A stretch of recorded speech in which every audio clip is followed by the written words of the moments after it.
quizás no se considera argentina. Entonces uno lo retoma en la facultad, ahí adelante, empieza a formarse un poco, de repente escucha un excombatiente Sí. y se da cuenta que el excombatiente también es una persona y que de repente no está valorado ni por las instituciones, ni por los ciudadanos, y realmente por muy poca gente, por más feo que suene. Sí, sin duda, sin duda. No, sin dudas, yo comparto que el sistema educativo le está pifiando ahí en un poquito de nacionalismo, digamos. Y realmente lo que se sabe de Malvinas es muy poco. Y más allá de contar lo que es Malvinas en sí, yo creo que hablar de Malvinas puede sacar tantos tópicos, tantos tópicos, para analizar no solo concretamente Malvinas, sino que cosas que pasaron en Malvinas aplican en otros contextos, en otros territorios, con otros participantes, digamos. Yo creo que el tema Malvinas es un tema muy rico para analizar desde muchas perspectivas y es realmente, pienso yo, algo que no se aprovecha como para charlar, ya sea en universidades, ya sea en escuelas. Yo cuando armaba las preguntas hoy para Ramón Garcés, sobreviviente de Malvinas, realmente escribía, porque lo hago a mano todo, y se me ponía la piel de gallina. Y boludo, es complicado y también hay toda una cuestión con la semántica sobre cómo llamarle a esta gente. Uno quizás elige llamarle héroes, vos estabas diciendo sobrevivientes. Sí. Y es fuerte también porque sí sobrevivieron. Ramón es una persona públicamente conocida, él cumplió 19 años en las islas. Exactamente. Eso es jodido, loco, ¿viste? Porque hay una línea muy complicada al momento de nombrarlas. Jodido, pero muy jodido. Es jodido. ¿Cuántos años tenemos? Yo tengo 21. Sí, yo tengo 20, loco. Y hay veces que uno siente que quizás está en el límite entre la falta de respeto, la no falta de respeto, si le está dando realmente lo que se merecen, lo que no se merecen. Es algo complicado, es algo bastante complicado. Yo cuando armaba las preguntas hoy decía, ¿cómo se lo tomará esto que le voy a preguntar? ¿Viste? Porque las emociones que él vivió, quizás es algo que lo tiene totalmente superado, quizás algo que no, quizás es más probable que no. Quizás es algo que tiene algunos recuerdos positivos de lo que fue esa tragedia, y uno dice, no puede tener ningún recuerdo positivo, y quizás sí, porque quizás se hizo un amigo, y todas esas cosas me las iba pensando hoy, y inclusive otra cosa, tiene 61 años Ramón, mi viejo tiene 60. Claro. Tremendo. Sí. Es realmente impactante, sí, yendo por el lado de las experiencias que vos decías. Sin dudas, Ramón habrá vivido cosas que muy poca gente habrá vivido en su vida, sin dudas, y que ni en pedo podemos imaginar.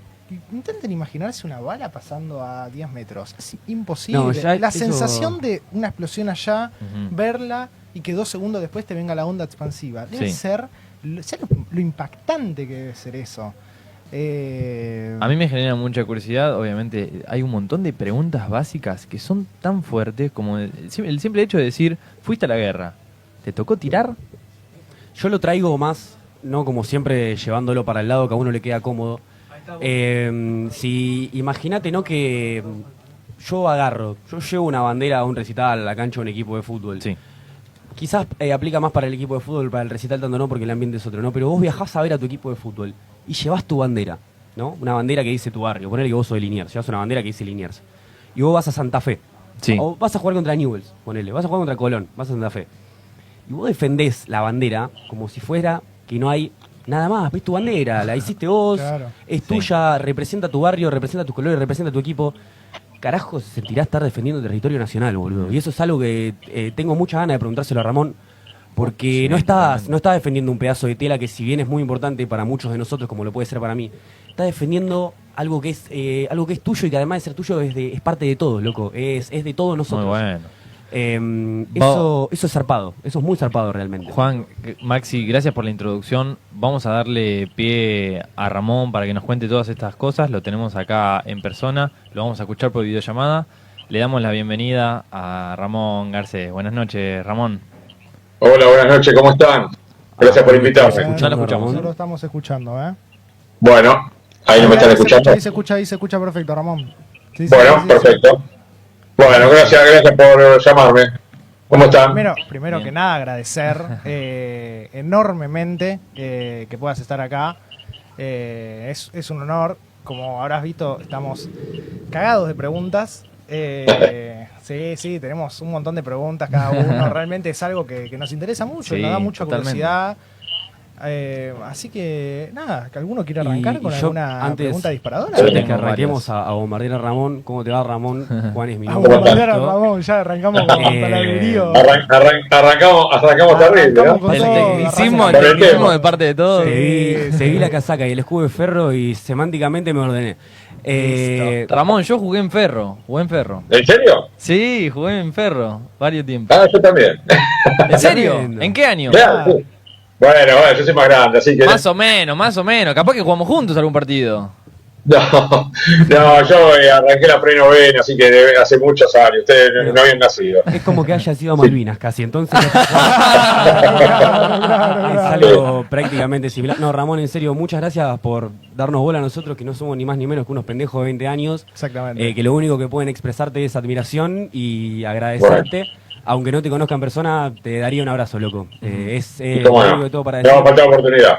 Muchas gracias realmente por brindarnos este espacio y me pone realmente muy feliz que nos podamos estar comunicando, que hoy venimos con una noche con un par de problemas técnicos, pero se dio, Sí, se dio. sí. Ramón, imagínate que estás entrando, es el año 82, estás entrando al cuartel y tenés enfrente un cabo. ¿Cómo te presentarías? Bueno, hola, llegué. No. Soy Garcés. No, sí. Pasa que el contexto son diferentes, ¿no? Por supuesto. En el contexto de la guerra estaba la dictadura militar. Entonces era muy difícil entrar así tan cómodamente. Ahora sería de manera diferente. Pero en ese momento, cuando se dio el tema del servicio militar obligatorio, que después terminó con el tema de Guerra de Malvinas, bueno, ahí estaba gobernando esa dictadura genocida, ¿no? Así que Yo- los contextos son muy, muy diferentes. Por más volviendo- que, claro, por más que haya muchos que quieran decir que digamos, una cosa es la dictadura y otra cosa es la Guerra de Malvinas. Bueno, yo estoy a favor de decir la verdad, que es que la Guerra de Malvinas se dio dentro de la dictadura cívico-militar y eclesiástica. Sí. Total. Bueno, Ramón, arrancamos hablando del deporte. Muy bien. Es deportista. Muy bien. Sí. Pero es, además de deportista, excombatiente, es muchas otras cosas. Eso. Es Sí. tantas cosas, ha escrito libros, ha influido, inspirado en la realización de un documental, de un videojuego. Bueno, es una locura. Es tanto que y has estudiado mucho también. Así Sí. que me gustaría que, más que presentarte yo o cualquiera de nosotros, te presentes vos y digas lo que fue Ramón en Malvinas y también en el post Malvinas, ¿no? Todo lo que hiciste después. Claro, lo que de la sos, guerra. lo que sos hoy, Claro. Ramón. Sí. Sí, es muy extenso la posguerra, aunque parezca mentira, claro. En Malvinas tenía prácticamente la edad de ustedes, ¿no? Claro, menos. Me enviaron con 18 años y cumplí 19 allá, en las islas. Así que era casi la edad de ustedes, tenía, para que ustedes tengan Todo una el mundo referencia, por ¿no? Sí, claro. Es como que ustedes están ahí con proyectos, programas de radio, se juntan a tomar una cerveza, bueno, más o menos en otra época era así, nos juntábamos de amigos, yo hacía deporte, entrenaba 6 horas por semana, porque yo antes jugaba al fútbol, pero después empecé a jugar al vóley también, y bueno, en esa época jugué en la selección de vóley, entonces el entrenamiento era muy extenso, y todos los días, entonces estaba muy bien entrenado, y iba a trabajar, iba a la escuela, lo que hace cualquier joven de 18 o 19 años. Cualquier pibe. Claro. Yo te escuché y de decir golpe que porrazo, a vos el deporte me agarraron así y me sacaron. Me estirparon de mi casa, de mis amigos, del club, y me llevaron a 2.000 kilómetros al sur. ¿A dónde? Entonces, bueno, acomodó Rivadavia. Yo vivía a 100 kilómetros de la brigada de Palomar, o sea que estaba a la vuelta. Bueno, Claro, me tocó Fuerza Aérea, digo, me quedo ahí a la vuelta de casa. y bueno, me subieron a la vuelta de casa, pero un avión, y me llevaron al sur de Chubut, sin saber nada de guerra ni nada, ¿no? Era un servicio militar obligatorio. Entonces No, eso claro, demuestra... Vos fuiste un conscripto, vos estabas en Un la conscripto, Marinda, claro. supongo que con 18 años, habiendo cumplido 19 allá, no tenías idea de lo que era. Capaz un arma lo viste ahí, o en alguna clase te hicieron algún dibujito, te explicaron alguna cosa así nomás, pero aún Algunas así, armas las vi un poquito antes. Algunas armas un poquito antes por el contexto político que había en ese momento. Claro, sí, es verdad. Yo Sí, tengo una pregunta para hacerte, Ramón, que tiene que ver más que nada con vos en ese momento. Hoy en día yo me voy a la casa de un amigo y le mando un mensaje a mi vieja y le digo, che, estoy en lo de todo y que me vine a tomar una birra. Si me voy de viaje, agarro y le digo a mi vieja, che, mirá que me voy de viaje, loco. Me junté unos mangos y me fui de viaje. ¿Cómo fue, loco, estar ahí y de la nada ir a decirle a tu vieja que te vas a ir? ¿Cómo fue la despedida? ¿Cómo se vivió eso? ¿Caíste? ¿No caíste? Y esto viene también de la mano con otra pregunta que quiero que podamos hablar un poco sobre eso, que yo le decía a los chicos antes. En ese momento, ¿cuál era tu noción? ¿Qué pensabas? ¿Vos pensabas que estabas yendo a defender un pedazo de patria, algo que corresponde a los argentinos? ¿Pensabas que te estaban mandando al muere? ¿Pensabas que estabas siendo parte de una dictadura quizás? ¿Que estabas siendo cómplice? ¿Qué Claro, pensabas? perdón, también si tenías cagazo, ¿no? Claro. O sea, Bueno. es algo completamente normal. No, sí, realmente yo tenía un grupo de amigos que eran más grandes que yo y que la gran mayoría hizo la colimba, que era el servicio militar obligatorio. Pero el tema que fue que me incorporaron un 11 de enero y el 13 de abril, justo ayer hizo un aniversario, el 13 de abril pisé Malvinas. En ese interín no te da tiempo a nada, ni a instrucción, ni a nada. ¿Cuántos días estuviste en Malvinas? En total estuve 60 días, entre la guerra, prisionero de guerra, y bueno, me dejaron en Uruguay y después me trajeron a Argentina. Pero el tema es que desde la incorporación hasta que me llevaron a Malvinas, Un toque. era muy poco tiempo. En mi casa, mi mamá sabía que yo iba al servicio militar obligatorio y que me vio entrar a la vuelta de casa, en Palomar. Increíble, Claro. increíble. Y Fuiste después, totalmente despojado. y después se enteró que estaba en Comorrivadavia y después no se enteró que estaba en Malvinas porque no se lo quisieron decir. Se enteró un mes después que estuve en la guerra, ¿no? Pero es muy traumático ese momento porque a uno lo quita de golpe de un día para el otro, te sacan todo, te despojan de todo, la crueldad misma de la dictadura, que estando a 100 metros de mi casa me mandan a 2.000 kilómetros, o sea, mayor gasto, porque yo podría irme a dormir a mi casa como cualquier vecino mío que hizo. Pero bueno, Ramón, yo la cosa... Sí, tu mamá se entera que estás en Malvinas y a vos te faltan todavía 30 días para irte de Malvinas. sí, se enteró un mes después, porque ya no podían ocultar más, hablaban sobre el lugar, todo el mundo llorando, mi hermana, mi hermano, bueno, los vecinos, mi mamá con depresión, porque ella decía, está Malvina, y la ocultaban, y al final, bueno, ya no se pudo ocultar más. Ella le parecía que me veía que me veía en las revistas, me veía en las revistas, me veía en todos lados. ¿viste? ¿No te consideraron quizás desaparecido en algún momento por el contexto de la dictadura? No, eso fue anterior a la colimba, pero después sí me estaba más. sí, después en la guerra sí me consideraron muerto, digamos, muerto en combate, sí, eso sí. Eso era algo que quería sacar después. Así que eso fue. Pero ¿qué pasó? El tema del miedo que ustedes están reflejando, hay que pensar que yo me crié en una familia que, por ejemplo, de parte de paterna, son exiliados del franquismo, vivían de Cataluña. Mi abuelo estuvo en la Segunda Guerra Mundial, toda mi familia en la Guerra Civil Española, primos y un montón de parientes más de mi papá, muertos, desaparecidos por el franquismo. O sea que nosotros nos criamos con mis primos escuchando todo tema de guerra, todo lo que pasaba en la guerra, o sea que era algo propio, las canciones de guerra que se cantaban en aquella época, en catalán, bueno.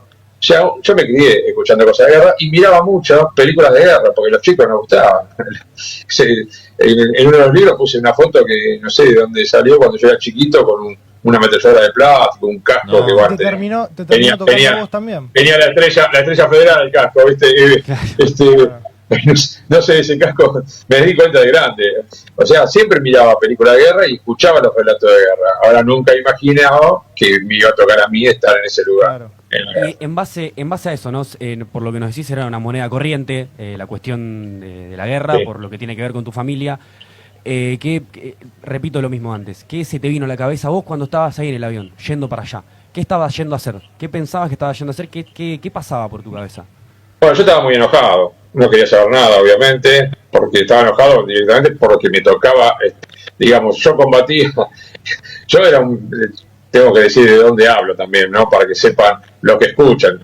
Yo militaba en la Juventud Peronista antes de ir a la colimba, antes de ir al servicio militar obligatorio. Entonces, todos mis amigos, todo el barrio, militaba contra esa dictadura, contra esos uniformes verdes, y bueno. Y después terminé con un uniforme verde, entonces era muy traumático para mí. Entonces me decían, te tenés que tratar de acomodar en un lugar donde no te molesten, que vos sufras lo menos posible, porque ya es el sufrimiento del servicio militar obligatorio y encima en el contexto que estábamos. Entonces, bueno, me empezaron a preguntar a todos, nos pusieron en fila, yo último siempre, rebelde, qué sabían hacer para darle un destino. Entonces uno decía, yo les manejo, qué sé yo, el tractor a mi papá, bueno, soy chofer. Yo le cocino a mi mamá, anda a la cocina, todo así. Claro. Cuando llegan al final, que estaba yo, me dice, ¿y usted qué sabe hacer? ¿Viste? Como son prepotentes. Y le digo, yo soy músico, le dije. Corta. Entonces cuando le dije músico, bueno, se armó un lío barro, bien, llamaron a otros cabos, un suboficial gordo que parecía Sargento García. Era terrible. Y me dice, ¿usted qué es músico? Me decía, ¿usted es músico? Sí, soy músico. ¿Y qué sabe tocar? El bombo, le dije, ¿viste? ¡Qué valiente, Ramón! Sí, no le voy a decir, acá tengo un piano, toco guitarra, pero le dije el bombo, porque yo tocaba el bombo en la unidad básica. Entonces, Mirá. en la unidad básica y en la murga. Y entonces, de esa manera me mandaron a la banda de música, que eran, digamos, militares formados en la música, o sea, era uno más. Entonces vos escuchabas música siempre, ensayabas con ellos, o sea, era un buen ambiente, el mejor ambiente que podía elegir, como me habían aconsejado mis amigos. Ahora, ¿qué pasó? En el momento de mandar a la gente a Malvinas, yo pertenecía al grupo de artillería antiaérea, entonces dice, bueno, el grupo de artillería antiaérea, se va para Malvinas. Entonces cada cañón antiaéreo tenía 2 soldados, y yo era dos soldados artilleros que ayudaban. Bueno, hay que poner un jefe del cañón, entonces había que poner un suboficial. No tuvieron la mejor idea de poner los suboficiales de la banda de música. Al que toca el bombo. Claro, que toca el bombo, claro. Nadie sabía nada de artillería. Yo había tenido dos clases en un pizarrón. Y digo, bueno, no aprendí nada, eran dibujitos. Pero estos músicos ni eso tuvieron, entonces era un desastre. Y así nos mandaron a Malvinas. ¿Cómo? ¿Cuántos cañones eran? ¿Y cuántos eran ustedes? En total eran 9 cañones, quedaron 3 en Comodoro Rivadavia y 6 nos enviaron primero a Puerto Rivero, que después se hizo Puerto Argentino, hasta que nos trasladaron a la zona de Darwin y Goose Green, que es cerca donde está el cementerio argentino. Eran 6 cañones, era un suboficial y 2 soldados por cañón. Y después fue con nosotros el agente del radar, y bueno, el jefe de batería, un teniente Balaza, y bueno, éramos 24 en total. Así que hasta ahora que ya se fueron 7, así que aprovechemos estos momentos. Claro, Sí, Ramón, por y, favor. Ramón, en un momento mencionaste que te consideraron muerto. ¿Cómo Sí. es eso? ¿Cómo es que te consideraron muerto? ¿Por qué? ¿Qué pasó cuando agarraste y volviste ahí y te vieron tus compañeros y dijeron, ¿y vos qué haces acá? ¿Qué haces? O sea, no puede ser. Está el que toca el bombo vivo, Claro. Está el que toca el bombo, loco. Claro, ¿cómo fue eso? ¿Cómo fue esa secuencia? Sí. Sí, fue terrible. Aparte, fue terrible el momento, ¿no? No que estar muertos, porque yo no lo sabía en ese momento. Pero el terrible, claro, el primer ataque fue terrible. Fue el 1 de mayo, el primer ataque sobre Puerto Argentino, sobre Darwin y Goose Green, o Pradera de Ganso, donde estuve yo. Y entonces el primer ataque fue furioso, nos agarraron de sorpresa, no había radares funcionando, volaron, los aviones en vez de volar por el aire volaron a pedazos porque le tiraron bombas arriba a las cabinas, y todo lo que estaba en ese sector volamos por el aire. Bueno, hubo muchos muertos, yo volé como 8 metros y caí entre un montón de otros que no sabía. Cuando me desperté vi que había un montón de gente, pensaba que estaba desmayada, pero estaban todos muertos, había 7 suboficiales muertos. Y en ese momento empezaron a hacer alguien hizo un listado diciendo hay que informar rápidamente a Puerto Argentino y de ahí a Continente, a Comodoro Rivadavia casualmente. Y bueno, sé que me pusieron en ese listado. Y yo no estaba ni enterado. Claro, pero vos estabas aturdido, desmayado, supongo. Estaba desmayado, después me desperté, estaba aturdido y empecé a ayudar a todos los que estaban heridos, a uno que le faltaba un brazo, bueno, todas esas cosas que nos ocurrió. Pero unos días después vinieron unos oficiales que estaban en Comodoro Rivadavia, donde yo hice la colimba, y venían con unos misiles en apoyo, venían a sumarse al grupo de artillería. Entonces dicen, che, viene fulano, mengano, bueno, vamos a ayudarlo a traer los caños, los misiles, qué sé yo, vamos a ayudarlo. Y cuando voy, uno me mira y se quedó duro, dice, ¿qué haces acá? Claro, ¿qué haces acá? Sí, es la pregunta que hay que hacer en ese momento. ¿Qué haces acá? ¿Qué haces acá y sin el bombo? Sobre todo las cosas sin el bombo. Dice, ¿qué haces acá? Digo, ¿qué sé yo? Me mandaron acá. Dice, no, ¿qué haces acá vivo? ¿Cómo vivo? No, estás en la lista de los muertos, están todos llorando en Comodoro Rivadavia, tu compañero, y no le quieren avisar a tu vieja que estás muerto. Digo, pero estoy vivo. Bueno, fue todo así, que duró un montón de años. Me acuerdo que la primera pensión que nos dieron, que fue en el año, creo que 91, 92, yo iba a hacer el trámite. Primero dejaba que pasen los abuelos. Y yo venía, profe de educación física, todo el día al sol, entrenando al aire libre, estaba impecable. Estaba recuperándome, ¿no? Pero estaba impecable. Entonces yo dejaba que se vayan todos los viejitos que estaban blancos, pobres, por una jubilación, y digo, bueno, vengo a hacer el trámite. Y entonces cuando voy a hacer el trámite, dice, documento, le doy el documento, y la señora agarra, la empleada pública, agarra la computadora y dice, no puede hacer el trámite. Y digo, ¿por qué no? Porque usted está muerto, me dijo. No te puedo creer. Tremendo. Yo agarraba el DNI y le decía, pero soy yo, señora. Y claro, te lo juro, señora, ¿cómo quiere que se lo demuestre? Claro. Es terrible. Y al final me dio un papel que decía que estaba suicidado, qué sé yo, estaba muerto. Mirá vos. Resucité, señora, ¿no se lo contaron? Claro. Cobré después de 2 años, tuve que decir que estaba vivo en todos lados, un desastre. Bueno, esa fue la parte del dado por muerto. Bueno, después de eso me cambié el nombre, porque como Ramón había muerto en combate, bueno, me puse Cristian. Te iba a preguntar en ese sentido, Cristian, y que te hayan dado por muerto. Hay una historia de amor para contar. Nosotros que estábamos hablando antes de hacer la llamada, que claro, si existía la posibilidad de llevarse algo bueno de una guerra, y concretamente la guerra de Malvinas. Porque particularmente cuando uno habla de la guerra de Malvinas, no puede pensar en nada bueno. Claro. Pero Ramón, yo creo que tiene una buena. ¿Querés contar un poco cómo fue eso?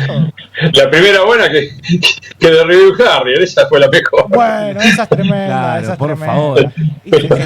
Tremenda hazaña por la patria, Ramón. Sí, por favor, la Ramón. puta madre, eso es tremendo. No, recién me acaban de mandar que me habían comprado mi segundo libro, una compañera mía del secundario. Dice, conseguí tu libro. Dice, ¿vos bajaste un avión? Me dice, es increíble. Dice, fuimos compañeros del secundario, no nos vimos por 40 años y me entero todas estas cosas. Digo, ¿qué pasó? Y bajaste un avión con 2 clases así, en un pizarrón que dibujaron ahí. Un avión. Y aparte mi dibujo que era un espanto. Bajaste un avión tocando el bombo prácticamente. Así como tocás el bombo, bajaste un avión. El avión parecía el avión de Capusotto con el bombo. Quiero preguntarte particularmente, llevándolo para el lado de que antes vos habías contado que estuviste prisionero. Estuve prisionero en Malvinas, sí. ¿Cómo es esa experiencia? ¿Cuánto tiempo estuviste? Bueno, donde estuvimos combatiendo, ahí nos dejaron una semana. Dentro del corral de unos corrales de ovejas, un galpón donde esquilaban las ovejas. Entonces nos pusieron ahí en los corrales y nos dejaron encerrados. Ahí estuvimos una semana custodiados por los Gurkhas. Después de ahí nos trasladaron en esos helicópteros de doble hélice que se llaman Chinook, pero en este caso eran los británicos, no los argentinos. Y nos trasladaron de ahí hasta un lugar que se llama San Carlos, que es el lugar donde desembarcaron las tropas británicas. Muy cerca está. O sea, por eso fuimos la primera batalla que tuvieron los británicos fue contra nosotros, claro, que estábamos cerca, y bueno, esa fue la peor batalla, fue considerada una de las 10 batallas más difíciles de Gran Bretaña en toda su historia de guerras. Ellos lo dijeron, yo no dije nada, pero yo no tenía ni idea. Pero bueno, no hace mucho me enteré que está considerada una de las batallas más duras. Bueno, de ahí nos llevaron a ese lugar San Carlos y estuvimos 3 días era como un campo de concentración a cielo abierto, ¿no? Era todo como vimos en las películas, con alambre de púa, todo lleno de barro, le decíamos el chiquero nosotros. Y ahí estuvimos 3 días y a la noche nos metían adentro de unos frigoríficos en desuso que estaban ahí al lado, que tenían 2 bombas argentinas sin explotar en el techo, clavadas. O sea, no sabíamos qué era mejor, estar esperando que exploten las bombas o que pase un avión argentino y las detone, o quedarnos congelándonos afuera en el barro, ¿no? Claro, no podés dormir con 2 bombas en la cabeza. Claro. No, igual no dormíamos nada. O sea, a esta altura no dormíamos. Hacía rato, bueno. Y ahora menos. Y ahora menos. De todo lo que me salvé, sí, es difícil. Y después de ahí nos subieron en unos lanchones de desembarco, con los que ellos desembarcaron, que siempre se ven en las películas, que son medio chatos, de color así, blanco veteado con negro, qué sé yo. Son famosos en las películas y lo que se ve en las fotos. Bueno, en uno de esos nos metieron ahí, nos llevaron hasta un barco que se llama Norlanhal, y ahí estuvimos navegando 5 días en medio de una tormenta hasta llegar a Montevideo. Previo paso, subió la Cruz Roja Internacional para ver cómo estábamos y qué sé yo. Bueno, fueron 15 días de prisionero de guerra, después de toda la que habíamos pasado, ¿no? Claro, no era poca cosa, 15 kilos de menos, frío, bueno, todo lo que siempre se dice, bueno, que fue verdad. Porque hay algunos que me discuten todavía, no saben quién soy, entonces se meten y discuten, agreden, dicen cosas, y después cuando se enteran quién soy o qué hice, qué sé yo, que con 2 clases derribé al mejor piloto británico, que salvé a 4 compañeros míos, que había un estaqueado, lo desaté, que me agarré a piña con un sargento porque se quería colar en la cola en la fila que era para buscar la comida, y todas esas cosas de rebeldía y de calentura. Bueno, ahí quedó plasmado que mi situación era diferente a la mayoría, porque además yo estaba bien entrenado físicamente, por más que... Y sí, eso me ayudó mucho, porque cuando había que correr, corría más que la bala yo. Así que... Claro. Los que critican probablemente son gorilas, Ramón. Sí, sin duda. Sí, no, no tengo duda. Seguro. Yo te quiero hacer una pregunta relacionada a lo que comentabas sobre tu militancia en la Juventud Peronista. Larga data es la relación entre el Estado argentino y el Ejército. Me llamaba tremendamente la atención lo que contabas sobre cómo a vos te sacaron de tu casa y te tiraron en otro lado. Un método similar por el que pasaron los 30.000 de compañeros desaparecidos.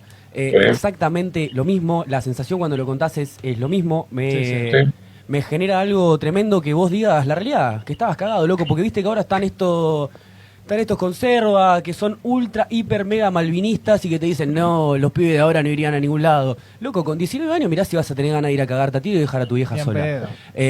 Lógicamente, me parece sorprendente, me parece muy lindo que lo digas. Sí, aparte, yo después me enteré, por ejemplo, una de las comisarías que estuve preso por militar, fue la comisaría de Aedo. Y en esa comisaría de Aedo terminó siendo un centro clandestino de detención. Claro. Exactamente. Te meten en esas cárceles, viste, sin techo, de 2 por 1, 40 tipos ahí adentro, un desastre, viste. Difícil. Estoy escribiendo sobre eso también. Era por el lado sobre, en algún momento, ¿se blanqueó tu peronismo dentro del ejército? ¿Cómo era ser peronista en ese contexto? ¿Cómo fue? Porque es un contexto distinto quizás al del guerrillero, obviamente, ¿no? ¿Cómo es? ¿Cómo fue? ¿Lo blanqueaste? ¿No lo blanqueaste? Porque esa rebeldía de la que vos hablás, hay que tener huevo para ejecutarla. Y no cualquiera lo puede hacer. Y hay cierto estigma que sigue estando hoy el día, que lamentablemente la fuerza lo sigue teniendo. La Armada, bueno, la Fuerza Aérea ni hablar, ¿no? El único país que se autobombardeó a sí mismo. Eso es increíble. Entonces, ¿cómo era? ¿Cómo llevabas eso en tu momento, en ese momento, ahí? Bueno, eso también era muy difícil porque nosotros militábamos contra esa dictadura y de repente estaba en las filas de la dictadura. Entonces, claro. Y vestido igual que ellos, era muy difícil. Pero yo creo que el tema de la guerra dio espacio a que uno ya suelte lo que realmente es, ¿no? De arranque ya se dieron cuenta que yo no era como el resto, ¿no? Tenía otra preparación, otra salida como la del bombo, tenía otro tipo de cosas. Pero además de eso, entre varios compañeros coincidíamos, ¿no? Casualmente hoy me vio en algún lado y se contactó conmigo un compañero mío de Colima que no fue a Malvinas, pero me está diciendo, él es peronista y esto, y entonces dice, yo me animo a hablar con vos porque sé que estamos del mismo lado de la mecha, me dice, ¿no? Claro. Pero fíjate, él se junta siempre con todos sus compañeros, los compañeros nuestros, que yo no voy, obviamente no voy, porque de 10, 9 votaron a Milei, son todos gorilas, fachos, ponen el palco verde. Eso no se puede creer. No se puede creer, yo viste, pero como, bueno, yo no me voy a callar, entonces no me callé antes, en plena dictadura, menos me voy a callar ahora, y te amenazan, y yo, viste, me la aguanto, y te conté. ¿Eso hace que te hayas distanciado entonces con otros excombatientes? Sí, claro, ni hablar, no quiero, ni quiero saber nada con esa gente, ¿qué me une? Nada, no me interesa. Con algunos nos escribimos, por ahí armaron un mini grupo, y está todo ahí, sabemos que a quién votó uno y quién otro, pero nos respetamos, viste. Pero el resto no me interesa, no me interesa, igual me dan con un caño y yo me entero por otros lados, pero me divierte, ¿viste? Porque tiene mucha envidia, mucho odio, el gorila tiene mucho odio y los peronistas no tenemos odio, no odiamos nosotros abrazamos, nosotros queremos, nosotros ayudamos, entonces yo siempre trato de ayudar a todo el que puedo, al que puedo de cualquier manera, y trato de estar, ¿viste? Siempre con buena voluntad, con predisposición, siempre con buena voluntad, con un poco de alegría, ¿viste? De todas las que pasamos, bueno, tratar de ponerle otra energía, y no todo esto que están todo el día hablando que los tiros se disfrazan para ir a los desfiles militares, se disfrazan de militar siendo civil.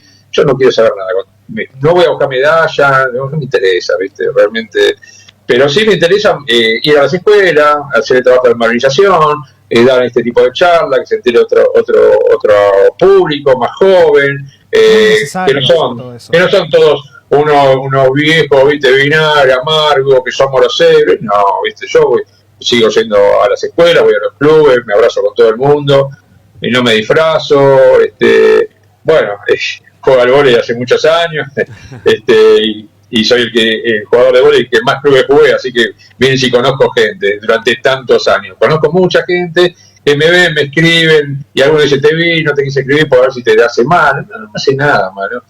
Yo soy así, yo digo esto. Ahora, si usted me pregunta y no se van a dar respuesta, entonces no pregunten. Claro, y con respecto a la militancia, ustedes fíjense cómo ellos sabían, porque cuando nos largaron los británicos en Montevideo y nos trajeron a Buenos Aires, nos paramos en la escuela de oficiales de Ezeiza, de la Fuerza Aérea. El día, nosotros llegamos el 13, el 14, nos agarra el servicio de inteligencia uno por uno, con arma en mano y arma arriba del escritorio, a hacernos firmar un documento donde nosotros, teóricamente, pues no nos permitieron leerlo, donde nos comprometimos a no hablar nada de la guerra, con nadie, ni con ningún medio, ni con la familia, no podemos contar nada de ahí. Y entonces yo le dije, pero ¿cómo uno hace para evitar de tal cosa contar a su familia? Porque le van a preguntar. Y el tipo empezó a decir, el oficial de inteligencia dice, mira, esto es muy fácil. Por ejemplo, sabemos quién sos vos. Vos sos de la Juventud Peronista, presidente, así empezaron, presidente del Centro de Estudiantes de la Escuela 2 de Aedo. Viven en tal lugar, tu mamá militante peronista, todo, tu madre empieza a decir todo, ¿viste? Perdón, y eso en el proceso postraumático no ayuda a nada. Pero eso fue el día que terminaba la guerra. Claro. El mismo día, el 14 de junio. Antes de nada me dijeron todo eso, o sea que tenían la ficha mía, no podía decir nada, o sea, sabían que militaba, que pintaba las paredes, que tiraba, bueno, esas cosas, se prendían fuego algunas cosas, bueno, ese tipo de cosas, y sabían todo, tipo. Qué increíble. Y bueno, ese fue un día bravo en un momento, pero por el otro lado, fue lindo porque me reencontré con mi familia, con mis amigos, desde el 11 de enero no veía a nadie. Y cuando tu mamá te preguntaba algo, ¿qué decías? No, decía huevada, como siempre, para reírnos, qué sé yo, mientras los otros lloraban por todos lados. Pero después uno va decantando, trata de no contar. Yo por eso estuve 25 años sin hablar, ¿no? Porque no entendía qué ganaba si la sociedad nos decía que éramos unos perdedores, que no nos daban trabajo. Entonces, ¿para qué voy a hablar? Y empezaste a hablar a través del arte. Que me parece algo muy importante y muy lindo también. Claro, como dije al principio, escribiste 2 libros, uno sobre los medios de comunicación, Malvinas, y otro sobre la guerra, lo que fue la batalla en Darwin y Gus Grim. Sí. Y también dirigiste un documental, hubo un documental que se basó en vos y un videojuego. Sí, hay varias cosas. Yo hice un cortometraje que fue censurado por Macri, por el gobierno de Macri, por Macri, Avisuto, que era el ministro de Cultura, y Federico Lores, que era el director del Museo Malvinas, que era un malvinero, escribió muchos libros. Bueno, no sé por qué terminó con ese gobierno nefasto y censuraron el cortometraje. Actúa Cocosini. Sí, fue una locura, así que se armó un lío bárbaro, empecé a tener mucha prensa por la censura. Crónica TV estaba enfrentada con el gobierno Macri, y el dueño de Crónica, un malvinero, porque fue uno de los que tripuló el avión que terminó aterrizando en Malvinas, con los Cóndor, en el año 66, si mal no recuerdo. La Operación Cóndor, sí. La Operación Cóndor. Bueno, el dueño de Crónica fue en ese avión. Así que lo primero que hizo... Tremendo. Sí, García. Y bueno, y todavía me encuentro con uno de los de ese Karasewicz se llama. El otro día estuve con uno de los que fueron en ese avión, que estaban con Dardo Cabo, y bueno, pues ese se salvó. Y el director de Crónica, García, dijo, no te lo pasan, lo pasamos en Crónica. Y ahí lo pasó en Crónica, y le empecé a dar en la universidad, en escuela, y bueno, terminamos dándolo en la Cancillería Argentina, ya con otro gobierno, y después en el Museo Malvinas. Pero muchos años de censura, que hasta esta semana, ya 2 veces fui a una escuela y fui a un centro cultural a pasarlo, después voy a una universidad, y bueno, se llama Entre Dos Mundos, una película de posguerra. Ese es un cortometraje. Entre Dos Mundos. Entre Dos Mundos, una película de posguerra. Salió a competir y todas esas cosas. Después hicieron varios documentales sobre mí. Se engancharon con la historia, le hacían, participaba mi señora un poquito, que la conocí personalmente el 14 de junio, el mismo día del servicio de inteligencia que me daba con la pistola 9 milímetros. Sí, entonces, ahí se empezó a generar otra cosa. Yo no hablo de disfraces, no hablo de disfrazado, no ando con las medallas, yo voy a las escuelas sencillo, me llaman de algún medio, soy sencillo, me banco todas, pueden preguntar lo que quieran siempre. Llama la atención porque a mí me gustaría que si se puede contar la secuencia de lo que fue derribar el Harrier. Porque, o sea, yo no te imagino, no me imagino teniendo una o 2 clases, estando enfrente de una máquina que digo, ¿qué pingo hago? ¿Dónde pongo? ¿Cómo apunto? ¿Qué hago? El caso ya moviéndose a los pedos y un piloto picante. ¿Y qué se siente? ¿Y qué se siente? Porque yo me cruzo un extranjero y me bardea y yo lo bardeo y me siento, ¿me entendés? Me siento degenerado. Es re picante, claro. Me siento muy polenta, no me quiero imaginar lo que es derribarle uno a ellos, ¿me entendés? Claro. Vos sabés que vos le tiraste uno a ellos, Ramón. Claro, eso es increíble. Vos le tiraste uno a ellos. Sí, realmente le disparé a un montón y bueno, a este por suerte le podía dar bien. Muy bueno.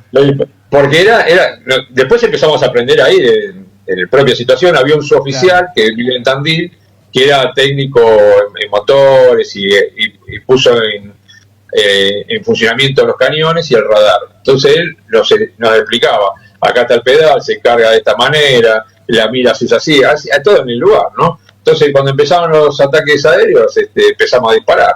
Al que le tocaba estar en el cañón en ese momento, disparaba y no le pegábamos a nadie, parecía que no. Claro, pero decían, el radar decía, vienen por tal lugar, te dan un número raro, ¿viste? Con una radio que vienen por tal lugar, entonces teníamos que apuntar los cañones para ese lugar. Y no veíamos nada nosotros. Y están a, qué sé yo, a 10 kilómetros, y 10 kilómetros, y de repente veíamos unos puntitos chiquititos negros, y a los segundos nos tiraron 200 bombas, voló todo por el aire. Pero, ¿de dónde? Ni los veía, venían a 600, 800 kilómetros por hora, 8, 15 metros de altura, disparando. Ustedes se mueven así, los aviones te disparan, ¿viste? Ramón, ¿qué sentiste cuando lo tiraste? Cuando vos decís, loco, le di. ¿Qué te pasó? ¿Qué te pasó en la cabeza? Pero que ya ese día, que fue ya terminando para mí la guerra, que fue el 27 de mayo, ese día era la tercera vez que nos atacaban. O sea, pasaban, aparte se mueven para un lado, para otro, y el cañón es hidráulico. Tenemos cinturón de seguridad puesto, como en el auto. Cuando hacías un movimiento, te tiraba al costado. Claro. Entonces, tenía como un joystick. Agarrabas el joystick, entonces vos movías así, y se movía, ¿viste? Tremendo. Y tenías que así para atrás, y tiraban 2 tubos y tiraban 1000 tiros por minuto, una cosa de loco era eso. No, sí, era terrible. Y entonces se movían tan rápido que uno se movía y tiraba para cualquier lado, ¿viste? Claro. Y ellos estaban acostumbrados, nos bombardeaban, nos tiraban bombas.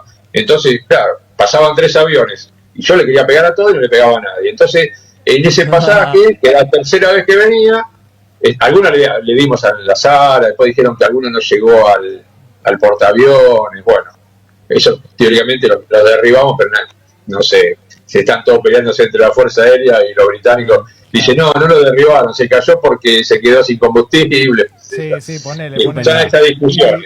Pero en el caso del avión de Bob Evenson, que era el Barón Rojo, el mejor piloto británico, casualmente, sin querer, ¿no? Obviamente.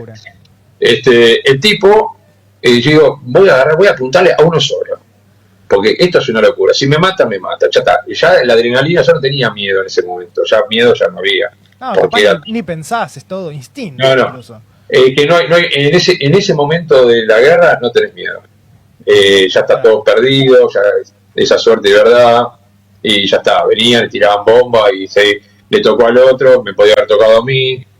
Pero miren cómo fue la cosa, que yo digo, bueno, esto se terminó, yo voy a agarrar a uno solo y le apunto a ese y que pase lo que pase. Y de repente dicen, miren por tal lugar, y meto el cañón ahí apuntando y vienen 3 aviones de frente. Y le disparo al del medio, digo, el del medio viene más adelantado, debe ser que el capanga, debe ser el capanga de todo, ¿viste? Claro, el jefe. Claro. Y lo agarro al del medio. Y cuando viene el del medio, los otros 2 hacen y se van para los costados y bombardean. Y el del medio tira, y yo le venía disparando y de repente gira y se va. Digo, justo se me va, ahora cuando le pego. Y pasa se cagó todo, dijiste vos. Y digo, se fue y se va, ¿no? Y digo, la puta, y yo lo seguía apuntando, pero ya no llegaba. Y de repente hace como un reempleo, gira y viene a descargar lo último. Y arriba mío pasó un avión y le bombardeó al otro cañón, pero arriba de mi cabeza pasó. Yo ni lo había visto, yo estaba con digamos, tiene una mira, entonces uno mete la cabeza ahí. Yo tenía un gorro puesto para atrás y da un reempleo y vuelve a atacar con lo último que tenía y yo lo tenía apuntado. Y empecé a disparar, y pasó por arriba de mi cabeza y yo le pegué todo en la panza y en la cabina, en la parte de abajo, y se fue. Tiró bomba y se fue. Tremendo. Y al ratito, a segundos, se escucha una explosión enorme. Pero yo pensaba que era una explosión de cualquier bomba de las que tiraron ellos. Y después avisan que hay unos observadores adelantados en las colinas que dicen, y una colina te dicen, entraron 3, y otra colina dice, salieron 2, dice, como en las comisarías. Claro. Y dice que había explotado en el aire y comentó que había explotado en el aire ese avión que pasó por arriba mío. Qué lindo. Así que ahí todos festejando. Sí. volviendo, todos festejando, qué increíble eso, todos festejando Sí. lo que hiciste vos, porque ahí también son esos recuerdos que hablábamos antes, que qué te queda de positivo, y eso obviamente son una de las cosas que se te viene a la cabeza. Sí, y había que tener cuidado con los festejos, porque uno festejaron que habían derribado uno y era un avión argentino. Así que... No, claro. no me digas. Ramón, ya Y después- lastimosamente no nos queda mucho. Te quería hacer una pregunta. Nos quedaríamos hablando 5 horas. 5 días. Así que Sí. me parece que la próxima no queremos comprometerte, pero te quisiéramos invitar a tomar cualquier cosa, lo que tome, Claro, Ramón. Una cerveza. Claro. Café, whisky, Una birra, cerveza. lo que tengan ganas, jugamos un partido Sí, de vóley y sí. nos encontramos, olvídate. Sí, Olvídate. Ramón, ¿Cómo no? por favor, te invitamos Con a mucho unas gusto. papas. ¿Qué te pasa con Malvinas hoy? Sí. ¿Qué te pasa cuando ves al gobierno hoy hablando sobre Malvinas? ¿Y qué es Malvinas para vos? ¿Con qué te quedás? Y eso, preguntarte para ya ir redondeando, que me parece muy Bueno. interesante, porque no es poca cosa lo que está pasando el día de hoy. No. No, por supuesto. El presidente Milei, que es el comandante jefe de la Fuerza Armada, ¿no? Claro. Ya hizo campaña, en ese momento, antes de ser electo, hizo campaña diciendo que Margaret Thatcher era su ídola y Ronald Reagan también. Bueno, es muy difícil eso, ¿no? Soportarlo, entonces yo salí por todos los medios que pude a decir que era nefasto, que ninguno podía votar a semejante esperpento que tiene de fans a Margaret Thatcher. Después, bueno, lo votaron igual. Todos los sectores, la casta militar, los familiares, los seguidores de Videla, Macera, Gotti, bueno, toda esa gente, entre los cuales hay un montón de compañeros míos de la Colimba y que estuvieron en Malvinas. Y después la entrega permanente de la soberanía, como es Cipayo y Vende Patria, entonces ya lo demostró en el último acto, el 2 de abril, en el cenotafio de retiro, un cenotafio que está cargado con 69 nombres y realmente son 632, y enfrente no está la Torre de los Ingleses, porque ahora se llama Torre Monumental, o sea, todo muy raro, no dejaron pasar a algunos veteranos de guerra, y este presidente dijo, prácticamente se pronunció a favor de la autodeterminación de los kelpers, de los isleños. Es una lucha que viene de años y años, desde la resolución 2065 de Naciones Unidas, donde lo único que pedimos es que Gran Bretaña se siente aliada con Argentina. El alegato Ruda, ¿puede ser? Sí, bueno, había hecho en esa época, el 2065 creo que fue el presidente Ilia, que bueno, presidente Ilia, que fue, obviamente fue presidente porque el peronismo estaba proscripto. Si no, no hubiese sido nunca presidente. Jamás. Jamás. Y bueno, todas esas luchas en Naciones Unidas, en los foros internacionales, donde se consiguió en los gobiernos, realmente en el gobierno de Néstor Kirchner y de Cristina Fernández de Kirchner, se consiguieron apoyo del G77 más China, de 175 países de Asia, África, India, todo de América Latina más el Caribe. Bueno, todos apoyando por la soberanía argentina sobre nuestras Islas Malvinas. Y vienen gobiernos como el de Macri, el de Macri, que la actual ministra de Defensa, Patricia Bullrich, ex montonera, ¿no? Que tanto odian a los montoneros, pero ella era montonera y es una ídola. Ella quería cambiar las islas por unas vacunas Pfizer, ¿no? De que eran de Estados Unidos. Y así hay un montón de casos. Yo creo que la entrega es total porque Argentina, a través de este presidente nefasto que tenemos, que se llama Javier Milei, que se alió con Estados Unidos, Gran Bretaña e Israel. Digamos, son los tres pilares de la base de la OTAN que se encuentra en nuestras Islas Malvinas, base nuclear, por cierto. Que con eso tiene el acceso a todas las riquezas de hidrocarburos, pesca, minerales, todo eso, más el acceso al agua potable, a la Antártida y al canal bioceánico, ¿no? Para sacar todas las riquezas nuestras rápidamente sin pagar tanto costo de flete. Entonces, la entrega es total. Empezó con Macri, con el hundimiento de Lara San Juan, y la investigación de la plataforma submarina. Fue todo intencional, ¿no? En mi punto de vista es que, bueno, ese submarino fue hundido especialmente por ese tema, para poder explorar la plataforma submarina, y con otros países como Estados Unidos, como estaba Brasil, Chile, los isleños, los kelpers de Gran Bretaña nos ofreció el Conqueror para buscar el submarino de San Juan. El Conqueror es el que mandó a pique a 323 argentinos para que lo lleve a General Belgrano. Tremendo. Entonces, a ese nivel estamos hablando. Entonces, cuando uno habla de un gobierno cipayo, entreguista y vende patria, habla de los gobiernos como el de Macri y como el de Milei. Excelente, excelente, Ramón. Me encanta el cierre, me encanta. Muchas gracias, Ramón. No sé si acá alguno de los chicos te quiere consultar algo más. No hay problema. Ramón, tenemos 175 preguntas que tenemos que guardarnos en el bolsillo, pero nos encantaría que podamos tener una reunión por fuera del stream y poder hablar con vos. Aparte podemos hablar de otras cosas, podemos hablar de Ferro si querés, no hace falta que sea tan puntual. Para nosotros es un honor realmente que estés acá. Una cosa que le decía a los chicos es que se me ponía en la piel de gallina pensando en las preguntas que podíamos hacer hoy en el programa, y tenerte nos llena de orgullo. También debe ser raro que te entrevisten gente de 20 años. Me gusta, me encanta. Sí, porque hay una particularidad, es que hay una gran parte de las nuevas generaciones que no están enteradas de lo que pasó en ese momento. Y en Gran Bretaña también pasa lo mismo, ¿eh? En Londres preguntan y nadie sabe nada. Además de que claramente los ingleses tienen un déficit tremendo. Argentina es un país con una formación tremenda. Así todo, hoy en día la juventud a veces uno que la observa y la siente perdida.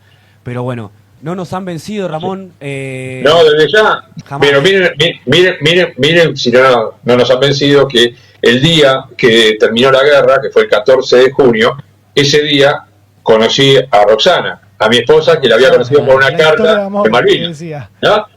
Claro, una carta como Cristian, porque Ramón estaba muerto en combate, así que se carteaba con Cristian, así que recién le dije venía a charlar con ustedes, así que le manda un beso gigante para ustedes y bueno, muchas gracias, le mandamos los éxitos. Bueno, Ramón, muchísimas gracias por estar, te agradecemos con los chicos. Viva Perón, Ramón. Viva Perón, loco, viva Perón. Ahí lo tengo, Ramón. Te mandamos. Acá lo tengo, Se lo ve, muy bien. Se lo ve, Ramón. Acá lo tengo, Vamos todavía. Perón evita siempre. Perón evita siempre. Un abrazo gigante, Ramón. Seguimos en contacto. Abrazo, Marminero. Muchas gracias por llamar. Adiós. Chao. Bueno, loco, tremendo esto que acabamos de hablar con Ramón. Para ponerse a llorar. Lamentablemente no nos queda mucho más para decir. Creo que Ramón ya dijo todo. A nosotros nos toca despedirnos. Si pueden sonar los ratones paranoicos, genial, con todos los problemas que hubo. Si no suena, cerrar el estadio. No, hay que agradecer, porque hay un montón de gente que nos miró el día de hoy. Hicimos un stream más largo, se quedó hasta el final. Seguimos teniendo gente, comentaron durante todo el programa. Es un agradecimiento a ellos. Hubo una entrevista que no pudimos hacer y sin embargo estuvieron hasta el final, así que queremos agradecerles a todos por haber participado el día de hoy. Esperamos que les haya gustado la entrevista que le hicimos al excombatiente de Malvinas. A nosotros nos encantó, estamos contentos, felices, orgullosos de lo que siempre decimos, súper entusiasmados porque llegue el siguiente lunes y que parte de todo siga presente arriba en el stream, como siempre hacemos. Nosotros somos Tobías, Maxi y Juan. Esto fue Parte de Todos. Muchas gracias por conectarse. Les mandamos un abrazo gigante. Viva Perón, loco. Muchas gracias. Vamos todavía, loco. Sumate al equipo de Servelive. ¿Te apasiona el mundo del streaming? Estamos buscando estudiantes con ganas de aprender, demostrar su talento y crecer trabajando en equipo. En Servelive vas a poder adquirir experiencia en producción, redes y experiencia en el vivo. Esta es una oportunidad ideal para quienes buscan dar sus primeros pasos y aportar